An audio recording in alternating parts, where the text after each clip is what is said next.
Welcome everybody in to Next on the Block. My name is Next, and we're about to get into the beginner video on how to get into crypto, how to start your crypto journey. All right. So first question on your mind is, what is crypto? First of all, crypto is a bunch of things, but initially the foundation of crypto is blockchain, right? What is a blockchain? A blockchain is a bunch of computers running on a network that are verifying payments in real time. If you want to go further than that, I would definitely say that go to a video on YouTube and look into that, just because it's a lot of information that I will not be able to fit in this video. So definitely. Other than that, if you're just going to be trading with it, it is kind of irrelevant. So you don't really need to go into that rabbit hole, especially because if you're just a beginner, this is just going to confuse you a lot. Next up, we have, why do you use crypto? So everybody came into crypto is to make money. Initially, is to trade and ultimately make money. So how are you going to do this? How are you going to trade and make money? Even though there's a lot of avenues you can take in crypto to make money, but the most popular one is trading. So that's what we're going to go over. What is the back-end information that I'll need to start trading, I guess? First of all, you're going to need to know what an exchange is. An exchange is a broker or an institution that will allow you to trade crypto. So it will also be your on and off ramp. If you want to put money into crypto, say you have $30 and you want to put it into crypto, you're going to put it in your exchange, and that exchange is going to allow you to trade crypto. Buy and sell, invest long term, whatever. It's going to allow you to invest in crypto. Now, if you're getting that money off, that is going to be your on ramp, and you're going to turn that crypto into cash, and you're going to put that cash back in your bank account. That's your off ramp. All of that, your on and off ramp, is going to be your exchange. Now, depending on where you are, there's a lot of exchanges that you can choose from, but just right now in the US, there's a lot of regulatory uncertainty when it comes to exchanges. So what are the best ones? If you're anywhere else, I would probably say Binance is probably your best option outside of the US. Other than that, I would definitely say in the US, Coinbase and Blowfin are your best options. For Blowfin, you will need a VPN. Paid or free, get a VPN. Especially anything you do in crypto, you're probably going to want a VPN. Just because you want that extra mental clarity of security in your head. Okay? Coinbase is the number one in the US, the most trusted. This is the institution that's holding all of the other institutions' assets with the ETF.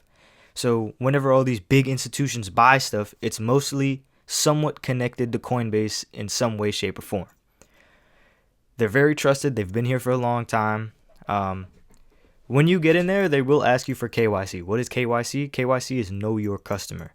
They have to know who you are because it's an investing platform. They're going to have to do taxes at the end of the day. But other than that, they want to make sure that there's no fraud going on. So they need to make sure they know who you are.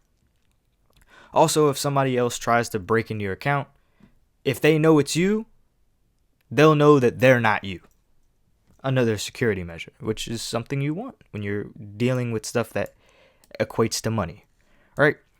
Next thing I will go into is how to read charts. Of course, there's going to be a separate video for exchanges. Everything you see in this video, there's probably going to be a separate video going in depth on those. But for the time being, I just have time to brush over all of them.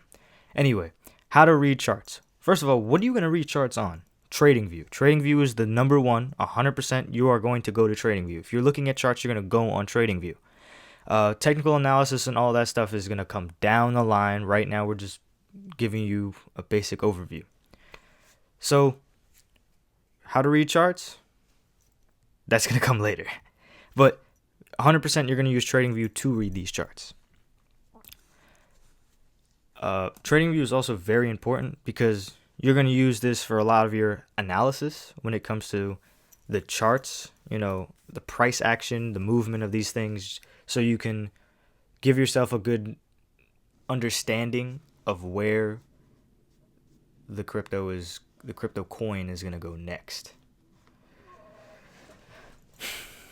Next, these are your tracking platforms. CMC stands for CoinMarketCap, and CoinGecko are going to be your number one go-to app mostly every day, because you're going to be able to check the price of Bitcoin, the how much it moved today, 24 hours, 7 days, 30 days, the percentage. You're going to be able to look at these line graphs. They're very, very easy to read. Go up, go down, right? And you're going to be able to make your trackable portfolio in here, which is all going to end up being put in from your exchange.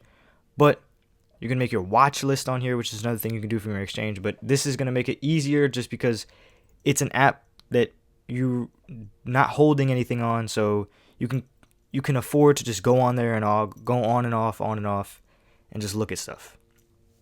Also, it'll have brief overviews of all the cryptos on there. If you're looking for something, it's most definitely going to be on there. All right, moving on. I would definitely say to go download these apps, especially like when it comes to like TradingView. I would definitely say go ahead, just look at it. Don't fall too far down the rabbit hole. Just go ahead and look at it. Coinbase, go ahead and just download it. Do what you got to do if you're really serious about to get into here. But yeah, I mean, basically next up is hot wallets. As I said, the exchange is an institution that is holding your money for you, pretty much. You are giving them your cash, and they're holding it for you and able to allow you to trade on their platform. A hot wallet is a whole completely different story. You're not giving them anything. Your wallet is your wallet. Nobody can take that from you. If Coinbase shuts down, which is not going to happen, all of your funds will 100% be safe on a hot wallet all the time. There's no, we're going down for maintenance, you can't access your money. No, your money is going to be accessible to you 24/7. MetaMask and Phantom Wallet, probably the best beginner wallets. I would definitely say Phantom is my number one. I use Phantom a lot, even now. Simple, all of that. You can also buy crypto with your debit card on Phantom. I'm pretty sure there's a pretty big fee on there, so I'd have to, compare and contrast to how big that is compared to the exchange. It is very good. Why would you use a hot wallet? It's a little bit safer, and you can do a lot more with your crypto on your wallet.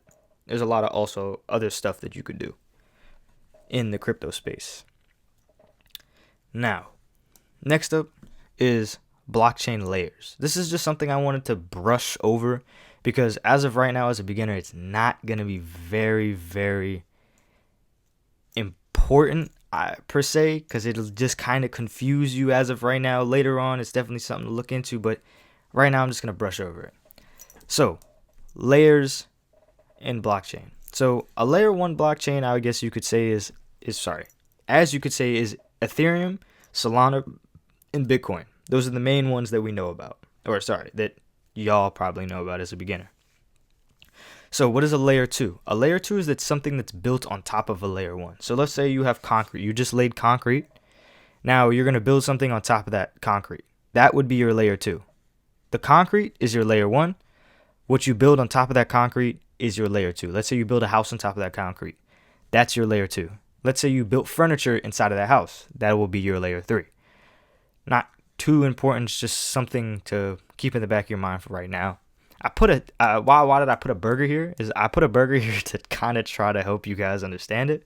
So the bread at the bottom would be your layer 1, then your layer 2, layer 3, and then so on and so forth.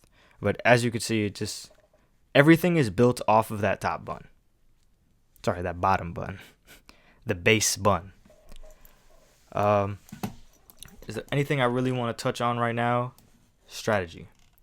You need to have a strategy when you come into crypto. Everybody thinks that they're just going to come in here, hey, this random guru on YouTube told me to buy this, or somebody on Twitter told me to buy this coin.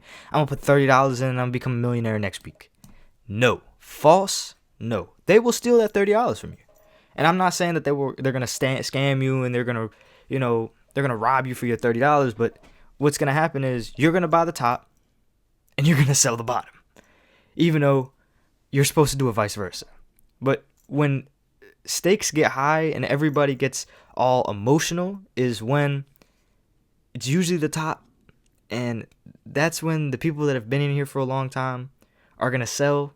And whenever you sell, they're buying. And whenever you're buying, somebody is selling to you. Keep that in the back of your head. You're going to need a strategy. Of course, that's not something I'm going to get into today, but something definitely to keep in the back of your head. Again, everything on here, I will probably make a separate video on, just to give you guys a more in-depth look to all of these things. But yeah, I'll give you a little overview right there, so you can go ahead and look at it. Take a screenshot, start looking into all of these things before I make a video, or if there's videos already up, you can go ahead and just watch the videos now. But yeah, thank you guys for coming in. I hope you guys learned something, and I hope y'all will stick with me and continue to learn something and be a force to be reckoned with in this crypto space. Peace.